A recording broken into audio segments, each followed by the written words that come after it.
What's up guys, and welcome back to a brand new video today here on CodeNamePizza. And welcome to the full solo Easter egg guide to the brand new zombies map, Dead of the Night for Black Ops 4 Zombies. You guys have been requesting this solo guide for so long, and the response from the other solo guides like 9, Voyage of Despair and Blood of the Dead was so well received that I thought, you know what, we need to do a solo guide for Dead of the Night as well. So here it is. This Easter egg guide and techniques has been slightly altered for solo players to make it easier, but you can follow this as a team if you wish. So if this video helps you out at all and you are excited about this and you want me to continue the solo Easter egg guides for other maps in the future, make sure you show some support on this video by smashing that like button. If we can get 2,115 likes on this video, that would be absolutely epic. And if you are brand new to the channel, make sure you click that subscribe button and become the latest member of the Pizza Club. But with that all out the way, sit back, relax and enjoy the entire solo Easter egg guide for the brand new zombies map Dead of the Night for Black Ops 4 Zombies. So before we jump into the game, let's take a look at one of the most important things to do with this Easter egg, the create a class menu. So we can get you fully set up and ready to do this Easter egg nice and easy. So the first thing that we see on our create a class menu is of course the elixirs. And you guys know that during these Easter egg guides, I make sure all the elixirs I use are classic elixirs. So you guys have access to absolutely all of these and you don't need to worry about paying for the other ones. So inside of my classic elixirs up top, I've got Anywhere But Here. Really, really good elixir. If you get trapped by zombies, use Anywhere But Here and it will teleport you to a random location and you won't go down. Over on the right hand side, we have of course got Burned Out. Once again, if the area is being crowded by zombies, activate Burnt Out. If a zombie hits you, they will explode into fire, meaning that you don't go down that way as well. On the bottom of our elixirs, we have got ourselves Temporal Gift. Basically, it doubles the amount of time that you have drops inside of the map. So if you get a double point, activate your Temporal Gift, pick up the double points, it will then last for 60 seconds instead of 30 seconds, meaning that you can get double the amount of points so you can access things like the Pack-a-Punch easier and open doors faster. And over on the left hand side, we've got the Equipment Elixir. I totally advise you guys to get Homunculus from the mystery box for this Easter egg, and if you ever run out of them inside of the boss fight, then you can activate Equipment and it will instantly regenerate all of your Homunculus, so it's easier to do that boss fight. Now going on to perks, starting from the left hand side, we've got Dying Wish. Basically, if you get down to 0 health, you have an extra life. Really, really beneficial, and it'll help you through this Easter egg a lot. To the right of that, we've got Victorious Tortoise. You guys know by now that I absolutely love this perk. As long as you've got your shield out, you cannot be hurt by any zombie at all. So it's super important to have this one on. To the right of that, we've got Quick Revive. Very simple on solo. If you get hit by a zombie, you regenerate your health a little bit faster, so there's less chance of you actually going down all the way to 0 health. And finally, on the right hand side, we have got Stamina. This map is fairly large, so having unlimited stamina is a really good thing to have inside of this game. Now moving on to our weapons. Our specialist weapon, we've got ourselves the Chakrams of Vengeance. If you get this up to a level 3 inside of your game, which you should do by the end of the Easter egg, if you activate the level 3 ability, it will create a tornado effect around you, meaning that you cannot be hit by zombies and you are pretty much invincible. It's a really good thing to use in this because there's a lot of tight corners in this map where you can easily get trapped. Underneath that, we've of course got our grenades. We use Wraith Fire because it's the most powerful grenade and you can't get damaged by your own grenade with that. And underneath that, we've got our starting weapon. I use the Strife with the Operator mod with the bayonet, but you guys can use whatever you feel most comfortable with. But there you go, that is your setup. Now let's jump into the actual game, the actual gameplay, and let's go and beat this Easter egg. So as soon as you spawn in the map, kill all the zombies on the first round. It'll mean that you've then got 1,400 points. Make your way through the first set of doors, the second set of doors, and finally activate the artifact at the opposite end of the main hallway. Once that artifact has been activated, all the red doors around the map will instantly open, giving you access to the entire map except from some doors that you still have to pay for. Now at this point, we need to get a load of buildable items together. The first thing that we're going to go and do is get the shield. The shield will of course keep you protected through this entire Easter egg if you've got Victorious Tortoise on, so it's definitely the most important thing to go and build first. Now of course, each shield piece has 3 locations for it. For the first piece of the shield, the first location that it could be in is going to be on the right hand side of the Sentinel artifact, on this pillar right here. Another location that this can be found is on the east balcony, right here against the railings. And the final location that this can be found is on the west balcony, over up against this wall right here. The second piece of the shield has 3 locations once again, and all of these take place inside of the library. The first piece can be found on this bench right here. The second location that you might be able to find this piece to the shield is going to be on this broken bookshelf, and the final location where the shield piece might be is on the top of these stairs on this table right here. Now going on to your final piece to the shield. All of these pieces can be found very close to the dining room. The first piece can be found right outside these double doors inside of the dining room itself on the floor. The second location the shield piece could be on is over on this countertop just in the hallway outside of the dining room, and the final one can be found on this bench right here inside of the hallway right next to the dining room. And that is all your your pieces to the shield. So go and make your way up to the smoking area and use the craftable table to build that shield. Okay, the next buildable that you guys are going to be doing is going to be getting the silver from around the map. There's 3 silver objects that you guys have to find. The first one is going to be the candelabra. Now, the candelabra can be found inside of the entrance hall, which is the room opposite to where you originally activated the sentinel artifact, and it can be found on this table right here. Another location for this candelabra can be in the main hall, over on the Mozu side to the right of the fireplace, on this little ledge on the wall right here. And the final location for the candelabra can be found inside of the billiards room on the floor right here. Okay, now you've got that, we're going to be moving on to the trophy. So the trophy once again has 3 locations, and the first location for that trophy is going to be on the table inside of the dining room. Now, if it's not there, you are super close to the next location, which is just inside of the hallway next to the dining room on this sofa right here. And if it's not there, the trophy can also be found inside of the hallway leading into the library on the floor right here. Okay, now you've got the trophy. Next thing you need is the plate. Now, the plate is super easy to find because it can only be found inside of the cellar. The 3 locations that you could find this plate is going to be on this indentation in the wall right here. It can be around the opposite side on the actual wall right here, or it's going to be behind you on this table right here. Okay, now you've got all the silver parts. Make your way to the craftable table inside of the cellar. You'll notice that you can now melt down that silver on that craftable table. Once you've done that, pick up the melted silver, and now you've got 3 more items around the map that you have to go and find. The first one is going to be the charcoal. Now, the charcoal has 3 locations once again, like everything else inside of this game, and the first location is going to be on the right-hand side of the main hallway, the opposite side of the Mozu wall by. The second location that you can find this is inside of the fireplace inside of the master bedroom, and the final location that you can find this charcoal is going to be inside of the fireplace inside of the billiards room. Okay, now you've got the charcoal, you now need to go and get the bat poop. That is right, we are going finding poop inside of this Easter egg, and all the poop locations are inside of the cemetery. The first location that you can find this bat poop is going to be at the top of the stairs on the right-hand side of the cemetery going towards the mausoleum. Another location where you can find this bat poop is going to be at the bottom of the opposite stairs that you just walked up, and the final location is going to be near the entrance to the actual graveyard itself on the floor in the corner right here. Now that you've got the charcoal and the bat poop, the next thing that you need to go and do is get the sulfur. Now, the sulfur is super easy. It's going to be inside of the lab, and it can be found on any of these 3 tables. The 2 tables at the front, and finally the table that is at the back of the room as well. Now that you've got the melted down silver and also those 3 pieces, the charcoal, the sulfur, and also the bat poop, you can make your way into the library and go and use that crafting table in there. This will now craft you silver bullets. Now, you are going to be using these silver bullets to kill a werewolf in a second, so make sure you put those silver bullets on a weapon that you think is pretty decent. I would advise you guys to either put it on an LMG or get the Hellion rocket launcher from the mystery box. The Hellion is definitely a really good weapon inside of this Easter egg, so put the silver bullets on the Hellion. Okay, and the third and final thing that we need to go and get is the symbols to unlock the wonder weapon. Now, the wonder weapon cabinet can be found at the back of the library, and you'll notice that going up to that wonder weapon, you'll see 4 symbols that we've got to type in to obtain that wonder weapon. And these symbols can be found around the map, and each symbol has 4 different locations, but luckily they are all in the same area, so it's super easy to find. The first one we'll do is the blue symbol, and this can be found inside of the cemetery. The first location can be found while entering the left-hand side of the graveyard on this gravestone right here. The next location can be found just at the top of those stairs to the left-hand side on this lion statue. The next location for that blue symbol can be found on the opposite side at the top of this crypt right here, and the final location can be found if you look through the right-hand side of the stairs on this wall right here. So now let's move on to the green symbol. The green symbol can be found inside of the gardens, and of course there's 4 locations for this symbol as well. The first location for the green symbol is going to be through this fence at the bottom of the stairs. You'll see it on the back wall. The next location that you could find this green symbol could be inside of the gazebo inside of the gardens, on the back wall of it right here. And then you've got 2 locations either side of the perk inside of the gardens. Over on the left-hand side of the perk, you'll find it above this bench on the wall right here, and over on the right-hand side of the perk, you'll find it on this back wall through the fencing. Now let's move on to the red symbol. There's 4 locations once again for the red symbol. You can find one inside of the cellar through this window right here on the back wall. Another location where you can find this red symbol could be at the top of the east staircase right here on the wall. Another location you can get this is inside of the master bedroom to the left of the bed. And the final location that you could find this red symbol is going to be at the back of the dining hall on this back wall right here near this painting. And of course, our final symbol is going to be the yellow symbol, which is going to be outside of the main hallway leading out to Pack-a-Punch. And you can find it to the left of the Bowie Knife Warbite on this wall right here, or you can find it to the right of the Bowie Knife Warbite through this fence on the left-hand side wall. You can also find it on the opposite side of there, on the back wall behind this gate, or you can find it to the right-hand side of the Warbite weapon over on that side as well. So now that you found all your 4 symbols, make your way back into the library. Now you can enter those symbols into that cabinet and collect your wonder weapon. Now that you've collected that wonder weapon, bring out your ballistic shield and go and melee this bookshelf inside of the library as well. This will instantly open a secret room where you can actually pick up your first piece to upgrade this wonder weapon as well. Okay, now you are fully set up for this Easter egg. So the first thing we're going to do is go and find crystals around the map. There's 3 locations for these crystals, and you can find these inside of vases. The 3 vases that you might find this crystal in is going to be inside of the study area, which is at the top of the library, and then there's 2 locations in the actual library itself, over on the left-hand side, and finally the right-hand side. The second crystal has 3 locations again, and those locations are going to be inside of the cellar. 1 vase over the right-hand side, 1 in the middle, and 1 over the left-hand side as well. And finally, the third crystal can be found just inside of the master bedroom at the back of the bed, or you can find it inside of the trophy room to the right, or the hallway behind these 2 rooms. Now, all you've got to do is melee that vase or shoot the vase, and the vase will break, uncovering the crystal behind it. You now need to get 4 zombie souls in each crystal. And when you've actually got those 4 zombie souls, you'll be able to interact with that crystal, and it will show you a image. The image that you see represents what you are going to do next, and there's multiple images. So I'm going to run you through all the images that you could possibly see and tell you exactly what you have to do if you see that image in that crystal. One of the things that you could see inside of the crystal is going to be grandfather clocks. Now, there's 3 clocks that you could see. You could see one that is really small, which is going to be the grandfather clock inside of the billiards room. You could see a grandfather clock with a long piece of glass in, which is going to be the one inside of the main hall, or you can see the clock that has 3 glass circles on, and that is the one located inside of the dining room. When you know which clock you saw, make your way over to the room I just explained, and then hold the interact button on that clock. This will then spawn in a blue circle on the floor in front of the clock with clock symbols on there. The more time you spend in the circle, the more symbols disappear. Your goal is to get rid of all of the circles, so try and stay inside of that circle as much as possible. If it gets a little hectic, you can leave, but just make sure you don't leave for too long or the step might fail. So just keep killing zombies, drop some wraith fires, or use your specialist weapon, and the circle will count its way down, and then once it's got down to 0, the blue circle will disappear, and a tuning fork will come out of that clock. Pick up the tuning fork, and that's the first crystal complete. Another thing that you might be able to see inside of that crystal is going to be the burnt doll. If you see the burnt doll, make your way over to the entrance hall, which is a room opposite to where you activated the Sentinel artifact at the start of the game. The burnt doll will be located on this table right here, and if you activate it, a ghost will come out of it. This is one of many escort steps I'm going to explain to you guys in a second. All you've got to do is just follow the ghost. The zombies can't kill the ghost. It's really simple. Just follow the ghost, keep on following it until it stops. Once it stops, interact with the ghost, and then it will spawn in the next tuning fork. Very simple. Another one of these ghost escort steps, which is exactly the same to one I just explained, is going to be the female figure. If you just see a normal female figure, make your way over to the painting inside of the music room. Once you interact with that painting, the ghost will spawn in and you start that step. Another ghost step is going to be seeing an image of a young girl with an older man. If you see that image, make your way over to the smoking room and interact with the painting on that wall. Once again, the ghost will spawn in and just follow that ghost. Another picture that you might see is a creepy girl painting, and this is one that you could find inside of the East Gallery. Once again, interact with that painting and follow that ghost. Another one that you might see inside of the crystal is going to be the rope. Now, the rope can be found inside of the wine cellar on this chair right here, and it's exactly the same. Activate the rope and a ghost will spawn in and follow that ghost. Another image that you might see could be the scroll. Now, the scroll is located on the upper side of the library inside of the study area in this bookshelf right here. Once again, activate it, the ghost will spawn in and follow that ghost. And the final thing that you might see inside of that crystal is going to be a perk machine. All you've got to do at this point is find where that perk machine is located. So the Ra, Danu, Odin, or Zeus perk, go and find that perk and it will begin a lockdown. You'll have around 6 vampires that spawn in, kill those vampires, they will drop a tuning fork, and then you should have all your tuning forks from activating all of those 3 crystals. Once again, 4 kills in each crystal, see what the image is, do what I explained before with that image, and then after the 3 crystals, you will have the tuning forks. Now that you've got the tuning forks, make your way through the doors at the back of the main hallway leading towards the forest. You can now interact with that black and orange structure. It will disappear and a werewolf will spawn in. When this werewolf spawns in, you need to kill him by shooting him him in his chest with the weapon that you put silver bullets on. When you kill that werewolf with the weapon that you have silver bullets on, he will drop an item on the ground. Pick up that item, and now you can make your way into the lab at the back of the gardens. Go over to this machine right here and place that material inside of the machine. Wait around 15 seconds, and over the left-hand side of that machine, something will appear. Pick up that item and make your way to the back of the buildable table at the back of the lab, where you can now put that piece and also the piece that you got from the library on your wonder weapon. This will now give you the first upgraded wonder weapon. Okay, now you've got that wonder weapon, go and interact with the 3 crystals again. There's no specific order that you've got to activate these in, so just activate the 3 crystals again and you'll see 3 different objects. The first task that you need to go and do is enter the graveyard. Now with your silver bullets weapon, shoot the top of the mausoleum on this silver rod right here. The rod will go down, revealing a light, and the light will shine into the main hall. Make your way over to the main hall and go up the stairs to the balcony. You'll now have 3 dials that you can interact with on that balcony, and each dial will turn something on the Atlas statue in front of you. Your goal now is to align all the lights, the red, green, and blue light, to be shining on that crystal on the Atlas statue. So there's a super easy way to do this, and there's 2 possible combinations that you might get for this challenge. The first one is going over to the left dial and turning it to the right until one of the colors is on. Then make your way over to the right dial and turn that until another color is on. Doing this will turn off the original color that you turned on from the left dial, but that doesn't matter. Once the color on the right hand side is now active, make your way into the middle and turn that one until they are all active. That is your first combination. If you turn this dial in the middle and only one becomes active, then that means that you have got this second combination. And this is super easy as well. Just go back over to the left dial and turn that to the right until you activate a color, and then go over to the right hand side and keep on turning until all 3 are lined up. It's that simple. Always turn these dials to the right. I find that that is easier, but do exactly what I said. Left dial, right dial, middle dial. If that doesn't work, then activate the left one again, and finally keep turning the right until it's finished. Once all the lights are on the crystal, the head from the Atlas statue will drop to the ground, and now your job is to go and find symbols around the map. These symbols are going to be signs of the zodiac, but you don't actually have to know the signs of the zodiac to do this. Just bring out a pen and paper and write down the symbols that you find, and you're also going to be looking for scratch marks inside of that room. In each room that you find a symbol, there can be 3 scratch marks, and your job inside of this step is to find 3 symbols that are spawned in at the same time and count how many scratch marks are on the walls near them. You add up the scratch marks in the room of that symbol and write down that amount of scratch marks next to them. So let's say, for example, I found a Gemini symbol, and then I found 3 sets of 4 scratch marks. That would mean my Gemini symbol is a 12. Basically, we need to find 3 symbols and go and type them into a certain machine in the number of scratch marks that we have after adding up the ones from that room. So I'm going to show you guys all the locations for these symbols and also all the locations for the scratch marks. So starting off inside of the dining hall right here, the first location can be found on the right hand side of this door on this wall right here. That is where you could find one of the symbols. And if you do find one there, the 3 scratch marks inside of this room can be found on this back wall where the red is. Another location can be found on the table itself right here, and another location can be found on the roof inside of the hallway just outside of the dining room. Now the next place that you could find a symbol in is going to be inside of the trophy room. It could be located on this back wall right here behind this shelf. And if you do find your symbol there, the scratch marks inside of this room can be found over the left hand side of this trophy room at the back of this cabinet right here, or they can be found on the left hand side of the bed on this table right here, or through the window at the back of the bedroom on this wall right here. The next place that you might be able to find one of your symbols is going to be inside of the main hallway. It could be located behind this lamp over the right hand side of the hall. If your symbol is there, the 3 scratch locations that you can find in this room are going to be above the fireplace opposite to you right now. Another location can be near the roof inside of the little entrance area, and another location can be found behind the statue near the grand staircase. The next place that you could find a symbol could be inside of the cellar. It could be at the bottom of this wine rack.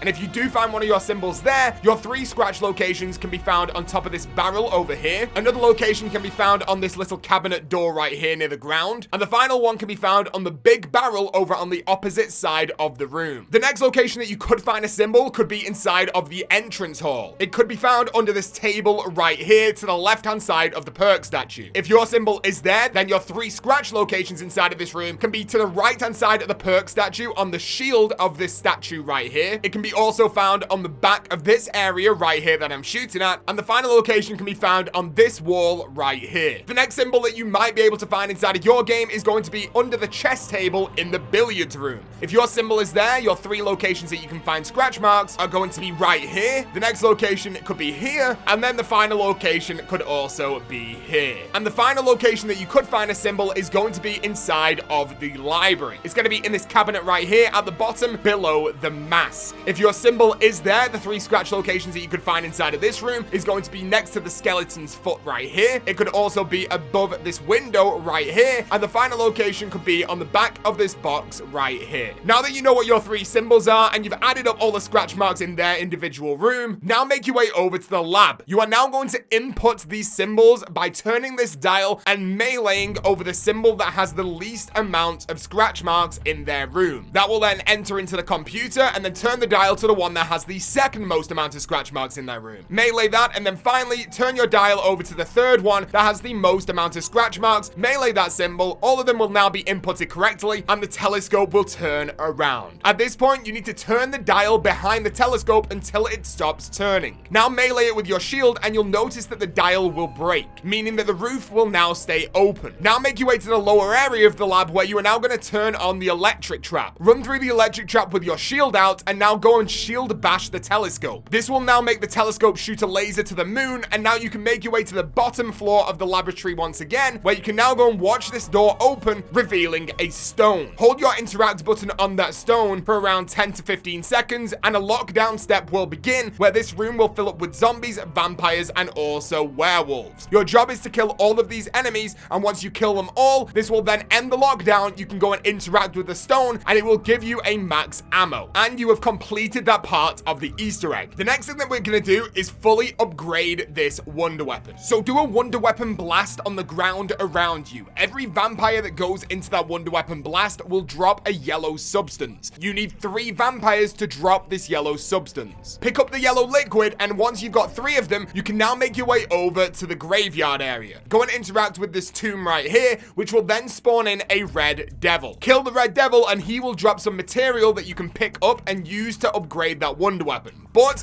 we need some more materials to help build this. The next one that we're going to get is actually inside of the graveyard as well. You're going to be looking at these lamps on the wall right here. There's 10 lamps in total, and your job is to shoot the lamp that is now orange with your wonder weapon. Some of them are lit up yellow, but one of them is lit up orange. Shoot the orange lamp and then go and find the next orange lamp. That one will go out and then go and find the next orange lamp. Shoot that one and then go and find the final orange lamp, and once you shoot that 4th and final orange lamp, a red devil will spawn in. As soon as he spawns in, keep shooting your wonder weapon at him, and eventually he will drop to the ground and give you a piece to that wonder weapon. You have to kill this guy with your wonder weapon to get that piece. If you are struggling with this step, just shoot some silver bullets at him and he'll drop lower to the ground, giving you more opportunity to shoot him with that wonder weapon. Now that you've got those 2 pieces from the graveyard, you've got 1 more piece that you have to go and get from the forest area near Pack-a-Punch. Your job is to now shoot your wonder weapon at a zombie over these mushroom piles. There's 3 mushroom piles in this area,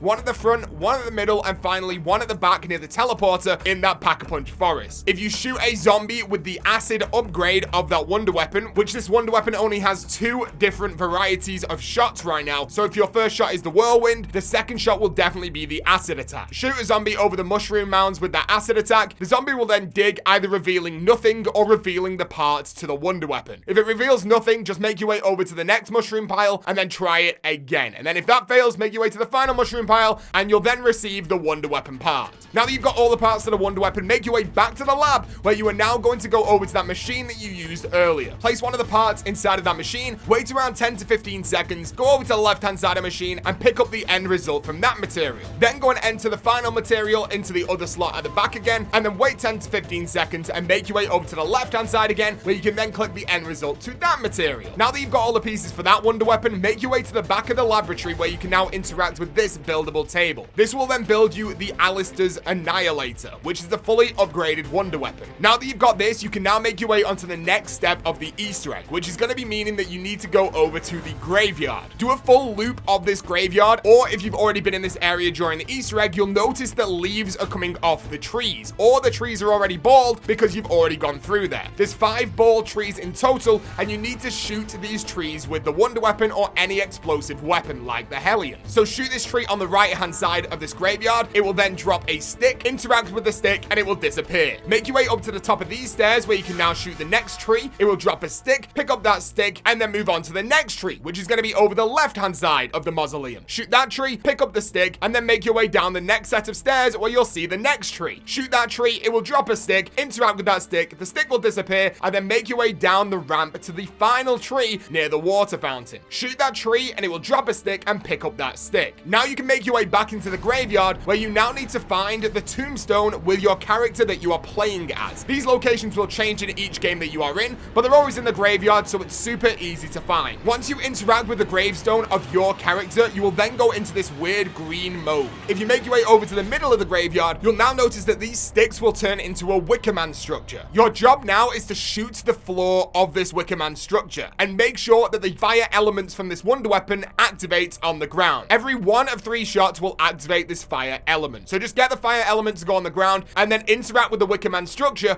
and you will sink into the ground. Your vision will now be blurred blue, and your job is to go and find a ghost woman around the mansion. I normally find this ghost woman either inside of the master bedroom, either inside of the dining hall, or inside of the entrance hall. And I've even found her inside of the music room as well. Just run around the mansion trying to find this girl, and as soon as you find her, just follow her. It's very similar to one of the Pack-a-Punch steps that you guys did before. All you've got to do is follow this ghost lady, and she will go to the back of the cemetery. She'll then burst into flames, and she'll drop a stone slab on the ground. Interact with that stone slab for around 10 seconds, and this will spawn in the next lockdown inside of the cemetery. Once again, you are going to get loads of zombies, vampires, and werewolves coming after you. All you've got to do is make sure you kill everything inside of this step, and once you have completed the step, go and interact with that stone slab, and you'll be rewarded a max ammo, and you can move on to the final step of the Easter egg, which is going to be the night step. Your job now is to go and find one of the fire elements upgrades for the traps around the map. Now, these can be found in multiple locations, but I'm just going to run through a few of them for you guys right here, because they can literally be anywhere in almost every game. So some of the places that I found them are inside of the trophy room, inside of the gardens area on this bench. I've also found them on the cemetery path on this bench. I found them on the staircase of the mausoleum. I've also found them over the right-hand side of the mausoleum on this broken wall right here. I've also found them inside of the cemetery area in multiple locations in front of graves. I found one inside of the cellar once, and I've also found one inside and outside of the lab area. Once you do manage to find one of these fire cores for the trap, make your way over to the library and install it into that trap right there. Turn on the trap and shoot the fire with your wonder weapon. The flames will now turn blue. Bring out your shield and run through those flames. Your shield will now be glowing blue as well. You're now going to go and melee 4 fireplaces in this order. The first order is going to be starting off in the smoking room by meleeing that fireplace, making your way back down into the library area and meleeing the fireplace on the right, then meleeing the fireplace on the left, and finally meleeing the fireplace inside of the billiards room at the top of the stairs. Once you've done that, a gem will appear inside of the fire. Pick up that gem and you are 1 of 3 complete. Go back inside of the library and interact with the trap again. Shoot the flames to turn them blue again and run through the trap with your shield. Now we're going to go and melee 4 more fireplaces, starting out with the fireplace next to the Mozu wall by inside of the main hall. Once you've meleeed that fireplace, make your way up the stairs and melee the fireplace inside of the east area of the map. Then make your way back down the stairs and melee the fireplace on the west hand side of the main hall. After you've meleeed that fireplace, make your way up the stairs and melee the final fireplace with your shield on that west hand side on the upper staircase. Once again, another gem will appear in this fireplace and you can move on to the final set of melees. Once again, go inside of the library, activate the trap, shoot the trap, turn it blue, and then run through with your shield again. Now you're going to start off inside of the trophy room. Melee the trophy room fire, then melee the master bedroom fire, go and melee the music room fire, and then finally finish inside of the dining hall. Once again, another gem will appear. Pick up that gem, and now you can go and interact with the knights around the map. The first knight that you can find is inside of the gardens area. Go and place one of those gems inside of the knight in that gardens area. The knight will then disintegrate, revealing a floating crystal. This crystal will follow you, but just make sure that you walk slowly and stay close to that crystal or it can disappear. Try and save 1 zombie because it definitely will help. Now walk that crystal over to the next knight location, which is walking into the main hallway from the dining room. Once again, place the gem inside of that knight. Knight will disintegrate, revealing another crystal. You now have 2 crystals following you, so walk slowly up to the cemetery where you can now interact with the 3rd and final knight. The knight will disappear, revealing the 3rd and final crystal. Walk the 3 crystals now down into the forest. Well, there'll now be 3 symbols on the ground where you can hover the crystals over. There's one over the left hand side, one in the middle, and one over the right hand side of that forest area. Once each crystal is inside of their circle, knights will spawn in. These will be ghost 6 knights, and your job is to get kills around these knights. I find it super easy to activate the specialist that you have on your chakrams at this point. Basically, because you are fully invincible with a level 3 chakram, you can just run around killing all the zombies that try and get you, and these knights will fill up. Once one of the knights is filled up from that location, they'll move to another location, and once it's filled up from that location, they'll then be around the pack-a-punch machine. You need to fill up all these knights with around 5 souls each time they move. And once they are finally in a triangle next to the pack-a-punch machine, you need to kill a werewolf in that triangle. Once that werewolf is killed, another stone slab will appear on the ground right there. Interact with that stone slab for around 10 to 15 seconds, and the final lockdown will begin. Once again, you are going to be bombarded in this area from zombies, vampires, and werewolves, and your job is just to simply kill all of them. So use your chakrams, use your Hellion, and use your wonder weapon, and you'll be absolutely fine. Once that lockdown's finished, go and interact with the stone slab, collect your max ammo, and you are now ready for the boss fight. The only problem is, I found a really great way how to do this boss fight nice and quick. So we're gonna go and build the stake. We're gonna stay inside the forest and look at this tree right here. You'll notice that this tree lines perfectly up with 3 other trees behind it, revealing 4 symbols in the correct order. So read it from left to right, and then go and make your way down into the gardens area where you will find stone slabs in 4 locations with those symbols on. You need to shoot these stone slabs in the order that you can see these symbols on the tree. So the first location that you can find a stone slab is next to the gazebo right here. Another location is going to be above this bench right here. Another location that you could find it is next to the perk machine inside of the gardens as well. And then finally in front of the perk machine on this railing right here. So once again, shoot those stones in the correct order that you saw on the trees. And then once you've done that, make your way into the forest area. Buy the Bowie knife wall, buy off the wall, and make your way down to the tree right here. You'll now notice that on each side of this tree, you now have a symbol that corresponds to the symbols that you saw before. Melee those symbols in the same order that you saw them on the trees and shot the stones. Once you've meleeed them, you'll notice that they are now etched out with that Bowie knife, and now shield bash each one of those symbols. If done correctly, a branch will fall to the ground that you can now pick up. Go and place that branch outside the mausoleum and get vampire kills next to this branch. Once you've got enough vampire kills, you can pick the branch up and go and build the stake on the craftable table inside of the cemetery. And now you are ready for the boss fight. So I advise you guys, now that you've got the stake, the wonder weapon, make sure that you have that Hellion fully pack-a-punched, and also make sure that you have got homunculuses from the mystery box. Make sure you've got all perks, and make sure your shield is fresh, and make your way down into the forest area where you can now interact with this doorway for around 10 seconds, which will then spawn you into the boss fight. Once you're inside of the boss fight, your job is to turn these dials on the statues,